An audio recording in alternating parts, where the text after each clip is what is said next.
Hello, everyone, and welcome to another episode of The Forum, the official podcast of the Diplomacy, Law and Policy Forum. Today, we have with us Maha Husain, who is the research associate at RSIL, and she's also contributed this month on a piece around climate change and sexual violence and conflicts. Thank you for being with us today, Maha. Happy to be here. So today we're going to be talking about climate change and armed conflict. I find that this is such an interesting topic, especially when you look at it. There are so many prisms from which you can look at the environment generally and climate change and how it relates to armed conflict. So you can look at it from the context of climate change as a driver of armed conflict, how climate change can be a consequence of armed conflict. I was really surprised to note that I think the Pentagon is one of the highest emitters in the entire world. And also the environment as a casualty of armed conflict. And the fact that you can use the environment as a means and method of warfare. So, for instance, even a hill could be a military objective because you could be using that to, have higher ground. So the extent to which the environment plays a part in armed conflict is something that I think isn't really talked about enough when we talk about climate change. And especially this year, we had the IPCC come out and it was all very doom and gloom scenario. It was like, we're not going to be able to keep it to probably 1.5 degrees in the next 20 years. And we're not really looking at it enough from a national security perspective, I think. And I was quite happy to go to the National Security Dialogue this year and find that they were talking about climate change a lot, but I think that there's still not enough out there because I don't really link the two. I don't look at climate change and I don't immediately think about a consequence of it being an increase in armed conflict. So I think it's really good that we're having this discussion and that this is the theme for this month. Yeah, I definitely feel like it's interesting that we're discussing this, especially because climate security is getting increasing attention from the academic community, from a policy standpoint as well. There were a couple of side events at COP26 this year, which talked about climate security. There are a lot of people who are trying to get climate security on the agenda for COP27. So that'll be really interesting. I definitely feel like these discussions are going to increase in the coming year, and hopefully we'll get more progress on this front. Yeah, definitely. And especially when we look at it in the sense of what do we even mean by climate security and the extent to which there is so much different research on whether climate change does directly or indirectly lead to more armed conflict. And the whole idea now is that actually you're seeing more research come out about this, or people are actually investigating this. And the idea that okay, even if it doesn't directly lead to more armed conflict, it's a threat multiplier, right? Like it loads the dice and makes conflict more likely. I find it so interesting that when they've looked at this in sub-Saharan Africa, they looked at a 1 degree temperature increase in the summer, and they looked at that as increasing, I think, up to about 5%, the risk of civil war happening that year. And even that this is not really a new thing. We've seen, I think, the first war ever between city-states in like thousands BC was between water. Wars have always been fought over natural resources. So we're looking at it, especially in terms of timber, cocoa, diamonds, wars happening over natural resources all the time. And the idea that we're going to have more wars over water in the future, especially.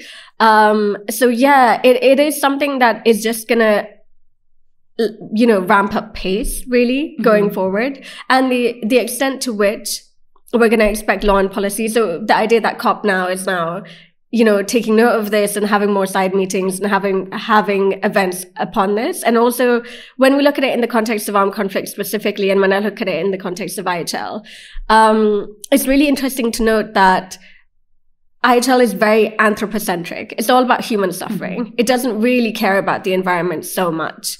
So the provisions that we have in IHL, which kind of protect the environment, really protect it as a means of, the effect that would have on the local population. So we're looking at Articles 35 and 55 of Additional Protocol 1.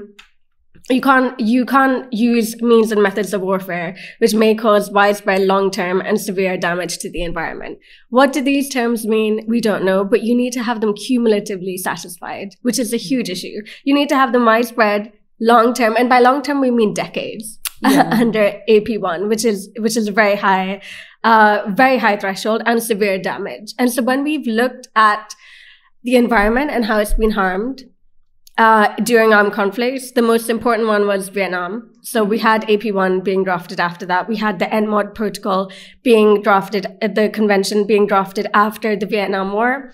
And the US basically used herbicides to defoliate the area. So it was dropping these across like thousands of kilometers, defoliating the area.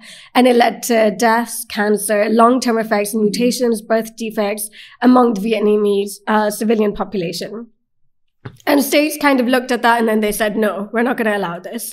And so you had these provisions drafted in AP1 and you had the NMOD convention, which prohibits environmental modification techniques. So you're not allowed to weaponize the weather during an armed conflict. So you're not allowed to provoke earthquakes, you're not allowed to provoke tsunamis, any kind of natural disasters to win the war.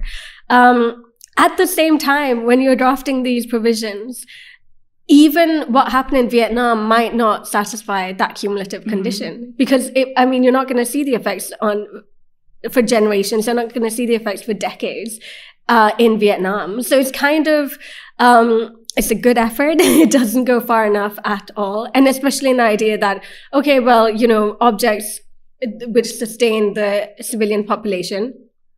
So you're protecting agricultural land, you're protecting cattle. But where do you go beyond that? There's huge gaps here in IHL. And the idea that maybe they won't be fixed by international environmental law because we don't know the extent to which international environmental law continues to apply in an armed conflict when you have IHL occupying the field. And what I find really interesting about Article 35 and Article 55 of Additional Protocol 1 is the threshold is so high that, like you said, most situations aren't really going to satisfy that threshold. And we're not going to find out whether they satisfy that threshold until a lot later.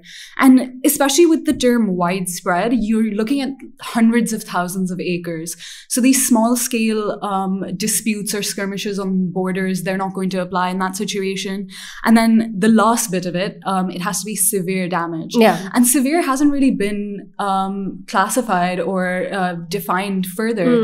And I think part of the reason for that is states don't want to quantify exactly what severe means because once they set that threshold and the threshold is material, then it's likely that a lot of their activities in armed conflict are going to violate that, this protection, and they're going to be harmed by that. So there's this kind of push between the people who are really working towards getting protection for the environment and then states who want to make sure that they still have leeway in armed conflicts and it doesn't limit their ability to achieve their military objectives. Yeah, exactly. And especially when we look at it in terms of, you're completely right in that states don't want these additional obligations, right? They would rather not have to worry about the environment when they go into an armed conflict. And also the ways in which the only state to yet be penalized is Iraq because of what it did in Kuwait. It set fire as the Iraqi army was retreating from Kuwait, it set fire intentionally to about 600 oil wells. And now it's had to pay about 85 billion US dollars, which are kind of being, I think, the latest report I read was that they were being taken out of its petroleum exports and it's still not paid that back, right? So we're talking about the first Gulf War and now we're in 2021 and they're looking to pay it back maybe next year, maybe this year. And to me, that's insane that we've only had one. We had NATO, take out industrial sites, which caused all of this toxic decontamination. We've had the US in Vietnam. We've even had the Israel in Lebanon when it took out a power station in Lebanon and it caused 12,000 to 15,000 tons of oil being released into the sea, right? Israel was told by the General Assembly, not the Security Council, that it should be paying compensation. It has not, of course. But when the Security Council said it to Iraq, we're seeing that is being imposed, and Iraq remains the only country which has been held accountable for environmental damage. So again, even where you have accountability, even where you say, okay, no, we've set up a compensation commission, we're holding this state accountable. It is, again, very political in the ways that it plays out. You're not going to get a Security Council resolution on every state. You're going to get it against Iraq because everyone was so annoyed by them going in and occupying Kuwait. So yeah, and the idea of where does that accountability come in, especially when you have arguments, when you have conflicts over natural resources? So even Articles 35 and 55, you see their incorporation in the Rome Statute. So it is a war crime. But the problem is that it's not a grave breach, which means that there is no onus on states to prosecute such a violation of, anything which causes use of a means and methods of warfare which would cause long-term and severe and widespread damage to the environment. And additionally, you don't see that is a war crime in non-international armed conflicts. Mm-hmm. And when we're going forward, the civil wars that are going to be fought are largely over natural resources and largely going to be non-international. We're not going to see as many interstate disputes. So if there's no accountability on that front, if that's not been incorporated in the Rome Statute as a war crime for NIACs, what does that mean for how important we're holding the environment, really, in an armed conflict? So it does paint a pretty bleak picture about what the environment means to people, especially in armed conflicts. Because like you said, this connection of the environment to individuals and how it benefits individuals is always paramount. So we're not really looking at the environment in and of itself, the importance of biodiversity. We're looking at biodiversity and how it benefits civilian populations, how it benefits the agricultural lands and water resources sustaining populations. Yeah.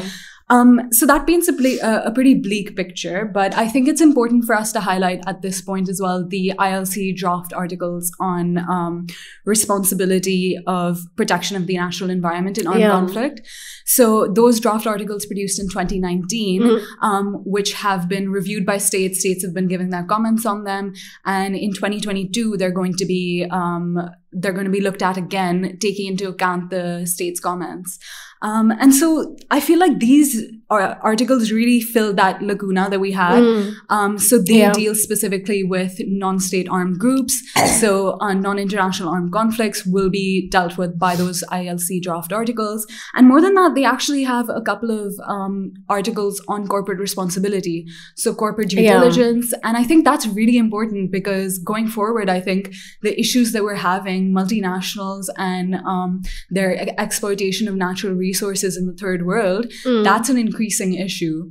Yeah. And I was going to say that I think that's one of the best things that the ILC routinely tries to do, which is to prevent cross-border harm, but also in the form of, protecting the environment as well, but also to impose liability and accountability on corporations, to kind of pierce that veil, because under international law, you don't really see corporations, you don't really see individuals, you see them through the lens of states. So it's about whether the state has failed to prevent something, about whether the state, bears direct accountability as a state agent or some, Article 4, Article 8, state organs or state agents. And so it is about, okay, finally in international law, we're getting to this point now where we realize how important and how powerful multinational corporations are.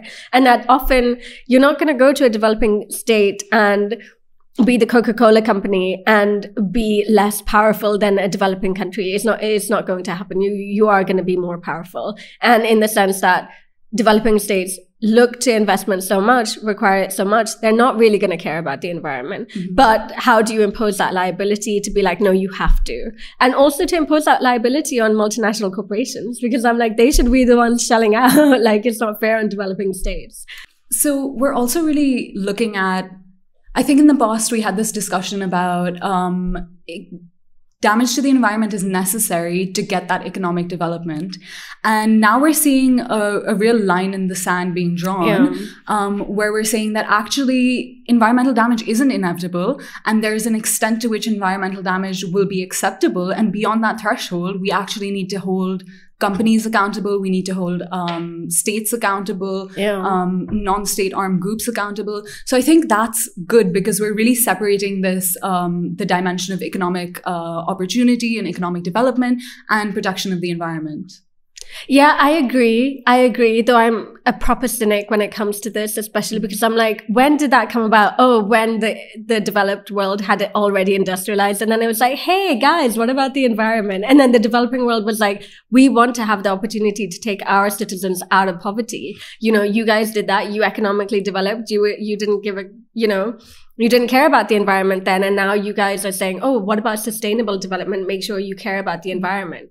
So I feel like, and I was watching this Al Gore documentary where he met with some Indian politicians, and they were just like, you guys did that. Give us the chance to do that. Then we'll care about the environment. And the thing is that at the same time, it's really sad because actually we can't give anyone that.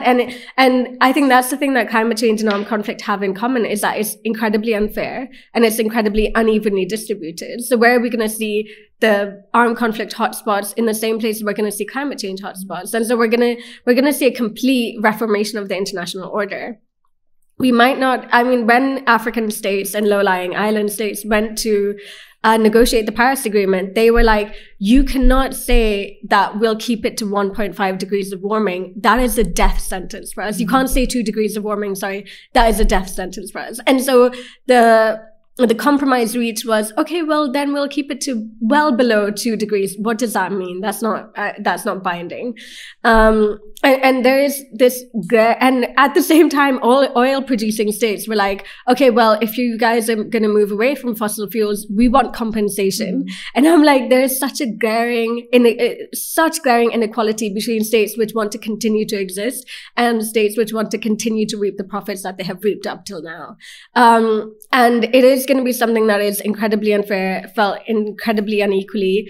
The heat waves that we see in Pakistan already, the kind of flooding that we see, the natural disasters that we're going to be seeing, also they're gonna increase so much more than we're going to see in the developed West. So I completely agree with you, and I think that is very unfair. But I also think that there's no time now to talk about how unfair it is, which I've just wasted a few minutes talking about how unfair it is. But it's not. It sucks. But the developing world really does have to develop sustainably. We can't do it the way the West did. Definitely. We are at a tipping point. And like you said, there really is that fact that climate change isn't equal. It's felt unequally in the world, and the effects of climate change and the effects of armed conflict, when they compound, the effects on the population, especially in the third world, are very drastic and very severe. So on that, let's discuss a little bit about the effects of armed conflict on the environment. So how does it really affect the adaptability of individuals who are already in conflict states? And what does that mean for them? Yeah, so I think the issue is also that they then have to face these armed conflicts going on, poor governance, they're incredibly fragile states already, which then devolve into an armed conflict, and you have these fights over resources. And of course, as always, it's the civilian population which suffers the most. And also, I think it's quite interesting to look at this on a very individual level as well. We see the rise of angry young men. So these are people who are left then jobless and without livelihoods because of climate change. If you have a drought and ordinarily you would be a farmer working in the fields, what else are you going to do? And the ways in which those people are then so prone to being radicalized and to recruitment from armed groups. And we saw that, organizations like ISIS were kind of taking advantage of that in terms of Iraqi farmers who had suffered from a drought. Even in Pakistan, you can see the effects of that, right? This rise of angry young men who are so prone to radicalization. And so I think even on a very individual level, we see that the most vulnerable, again, are going to be the most impacted by climate change and by armed conflict. And the extent to which you're going to see any kind of political will to support those people. Because even if we're looking at Pakistan as a country or the global south as an entity which is going to be the most affected, even within these countries, there's a huge unequal spread of which people, and it's all along class lines, which people are going to be most affected by it. And those are the people who are going to be out on the streets who are not going to have any hope for the future, who are going to be incredibly nihilistic, and who also will not understand terms like climate change the way we're saying them, but also will be the ones who deeply feel the effects of that. So they're going to be the ones who can talk to you the most about what has changed over the past decades from a farming perspective, from their agricultural land perspective, or even from their prospects perspective. And that really is a recipe for unrest. Yeah, I definitely agree with you on that one, especially because we've already seen it, like you said, with ISIS, in Somalia as well, with Al-Shabaab. They're really taking advantage of the the situation with climate change, and they're radicalizing individuals. And the extent to which these armed groups like ISIS and Al-Shabaab, both of them, they've weaponized water. So they cut off water supplies when the Iraqi army was coming. They've bombed dams on purpose to like end water supplies to their opposing forces. So they're really cognizant of how important these natural resources are, and how control of them means that you're in a strategically very much better position. I actually saw a really interesting picture of the Philippines after a cyclone hit.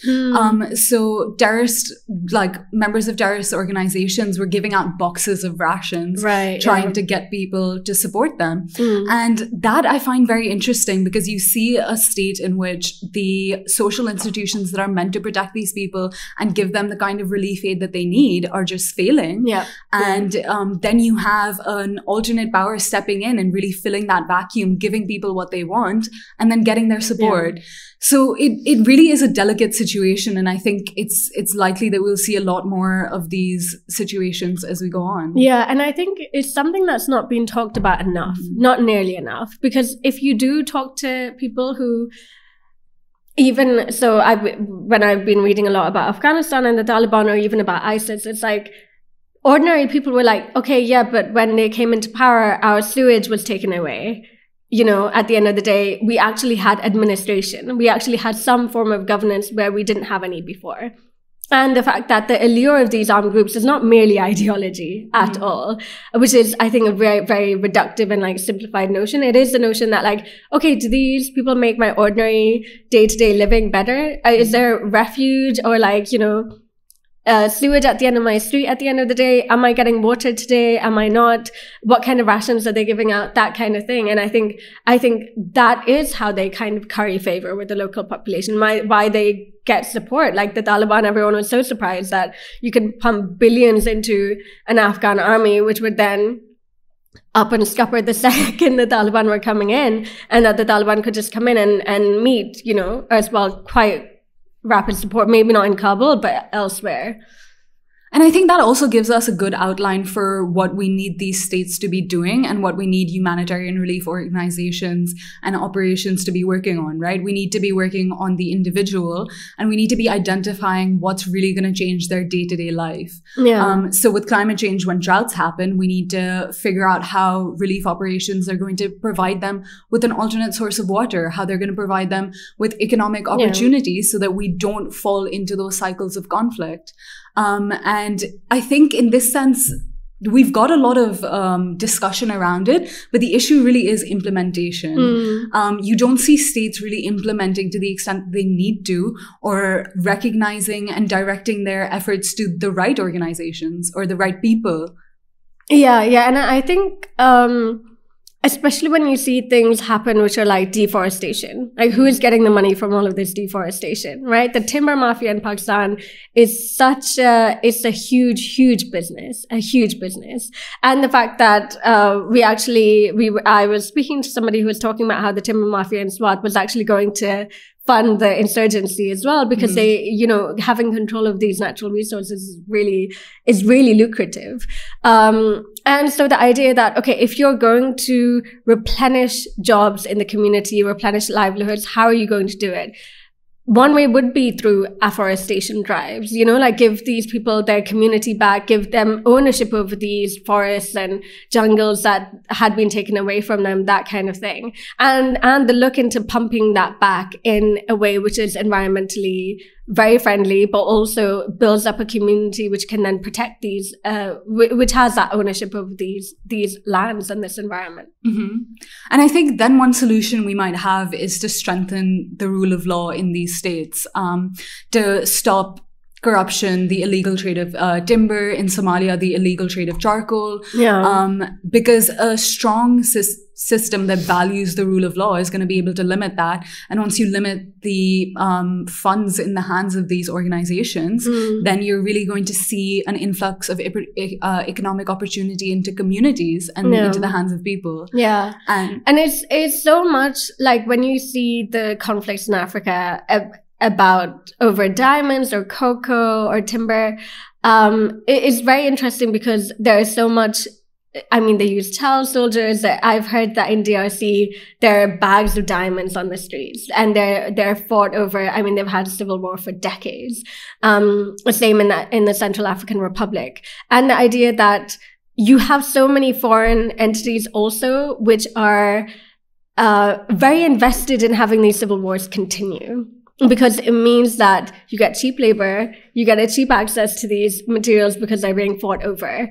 And I think there, in terms of whether we need more or less humanitarian relief, I think it is a case of less foreign intervention, less humanitarian relief intervention, rather than more, because I feel like these conflicts are being fueled by that kind of thing. Yeah, that's just an aside point. Yeah. So we've discussed a lot about the relationship between protecting the environment and climate change, but how does climate change affect conflict? You talked previously about climate change as a threat multiplier, climate change as a driver of conflict. What do those terms exactly mean, and what relationship do we think climate change has to conflict?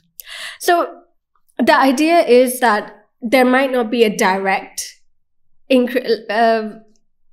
causation, like there is a causal connection between climate change and armed conflict, but in many ways, it will just load the dice in making conflict more likely. And it does that through poverty. So you will see an increase in poverty due to climate change when you're taking away people's livelihoods, like we've discussed. You will see economic and political instability as a result of climate change, as people rush to, and especially in developing states, and especially fragile, weak, where you see weak governance and there's less of an ability to take on any of the repercussions of climate change. Say if you have a natural disaster, that area, and where you have weak governance and a fragile state, that area then becomes a kind of like hotspot for an armed conflict, because you will have increased in poverty, you will have nihilistic people who have just lost everything, and you don't have the state with the resources to which to go in and help those people in the same way. And all of that combined means that you will have the recipe for greater armed conflict. Yeah. And so another very important point is about displacement, right? When you have a climate disaster and large communities of people are forced to leave their homes and settle somewhere else, you're likely to get tensions between the new community that they go to and these displaced people. So those conflicts, we're really seeing them a lot in Africa. No, definitely. And especially then when you have these cleavages among these communities along religious lines, ethnic lines, tribal lines, it all kind of is able to foment unrest. We were even talking on the last podcast about Karachi and about how Karachi as a city has increased from, in the last few decades, it's increased 115%. And largely that's due to like waves and waves of migration, both internal and also external. And it's really interesting how much that's given rise to this large sprawling metropolis, which has about 200 criminal gangs and also like, ideological terrorist groups, which is crazy for a city that size. And so one of the interesting things that I came across in my research was why we call migration, so rural to urban migration, whereas we call the displacement as a result of a disaster displacement. Because displacement as a term has this connotation that there was a sudden movement and it wasn't really intentional. Whereas migration is kind of a long-term decision, and usually you have more agency over that decision. But really, I think a lot of the rural to urban migration that we see, even in Pakistan, across the world, a lot of that is motivated by climate change and also by conflict. So I don't know where we really draw this line and whether we should be dividing between these two, because really how much agency do people have when their livelihoods are ruined because of droughts and they're forced to move to urban centers to make their livelihoods. So that I found a very interesting term, because really the difference in language makes a difference as well. Yeah, and I think that's something that we talk a lot about in the refugee context, in terms of you need to qualify as a refugee. You have to be escaping from persecution or the threat of well-founded fear of persecution, and the idea that the need to delineate between them and economic migrants. And the fact that, especially when it comes to Afghan refugees who are fleeing to Pakistan, it's so hard to make that distinction, because sure, they might be fleeing from a threat of persecution, but also they want to come here for their economic well-being. And the ways in which you're then forced to draw a line between the two, and also how to gauge well-founded fear of persecution, and the fact that in the Organization of African Unity, included in their definition of refugees, the fact that if you were fleeing from social unrest, that would automatically count as you would be automatically counted as a refugee, and the extent to which climate change can then fit into that. Because if you're fleeing after a natural disaster, if you're fleeing because there's been a drought or there's been flooding, the extent to which the refugee regime or any other regime really would want to accommodate you.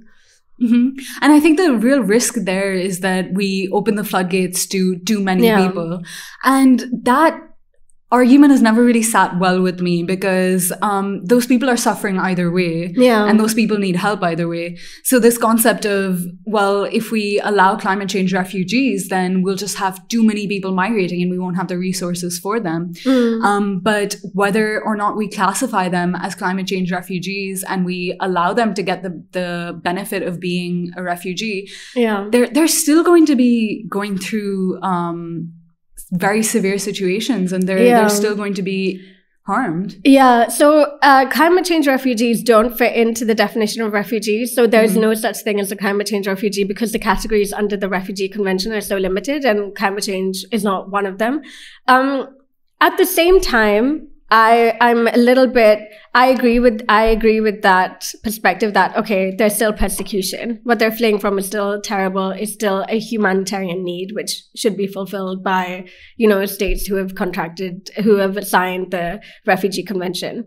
At the same time, that's not what states want. They don't want to take in people who've just ran away. It was at a point of history where it was very clear that they only wanted to take in capitalists fleeing from Russia, from the Soviet Union. Those are and the Jews who had fled from the Second World War. Those are really the people that they wanted to take in. There was no idea that they would be taking in huge amounts of third world refugees. And you see that in the geographical limitation of the 1951 convention.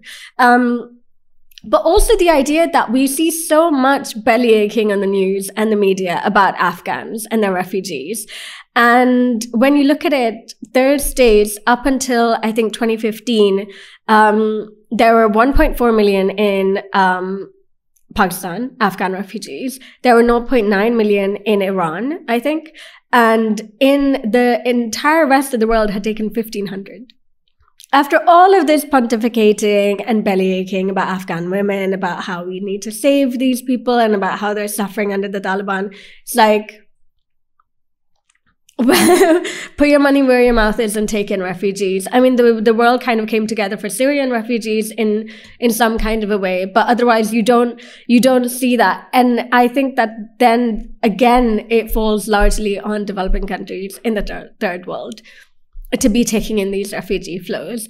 Refugee flows from armed conflicts caused by countries in the global north. And I think that theme really carries on to the discussions we have about climate between the developed world and the developing world. Because you have the developing world screaming for some sort of support, some sort of funding for climate change adaptation, because they are the ones who are really being affected by it the most. But you have developed states which are really co-opting this dialogue, and they're trying to be at the forefront of talking about climate, but when push comes to shove, like at COP26, they're not really putting their money where their mouths are. They're not helping us in the ways that we need to be helped. And I think one of the good principles in international environmental law is the common but differentiated responsibility principle, which says that really you guys don't have the same obligations under this, because we acknowledge that it's been unfair, historically unfair to developing states. And so we're gonna notice that, and we're gonna put it in the form of funds transfers and technology transfers. And a lot of those haven't come through. And I know now a lot of states are like, oh, but COVID. So it'll be interesting to see at the next COP. And, when we go to 5 years after the Paris Agreement, to see how far states have gone in their commitments in those terms.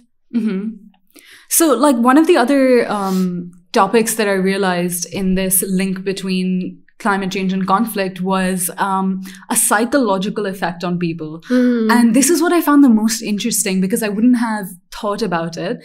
But rising temperatures affect the psychology of individuals in such a way that they're more predisposed to violence. And that manifests in the form of interpersonal violence, intercommunal violence. It's not really going to manifest on an interstate level.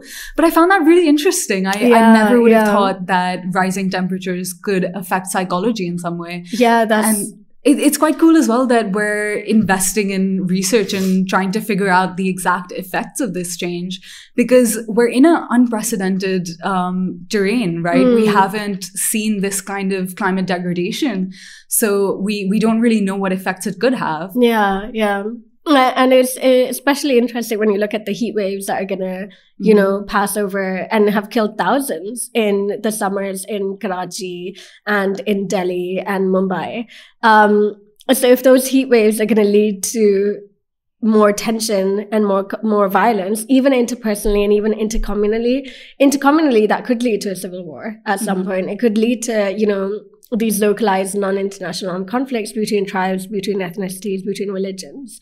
It is pretty much a recipe for disaster. But I think it illustrates this area where we can really invest more in terms of research. Definitely, So using data to really understand climate change and its effects on people, and then its effects on conflict, and the effects of conflict on climate change. So one of the really interesting things that I found was when we look at climate change and the effects on populations, we're able to really model how populations will be affected in the next 5 years. So what access to resources they'll have, what water is going to be available for their cropland. And once we really look at that, we can then determine how predisposed they are to conflict. So we can step in and prevent it by using data to really model the regions that need help and that we need to invest in. So I think that'll be very important for states going forward to really pinpoint who needs help and what kind of help they need. Definitely. I didn't know that data was going on, that research was going on, but that's really, really interesting. But again, we get the issue with collecting data in a conflict zone. You have troubles with where it's coming from, who's collecting it. But I think this is definitely something that should be looked into further. No, absolutely.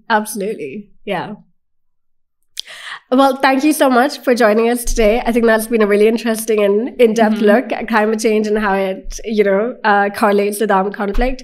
Thank you for joining us, and I hope you'll join us for future episodes.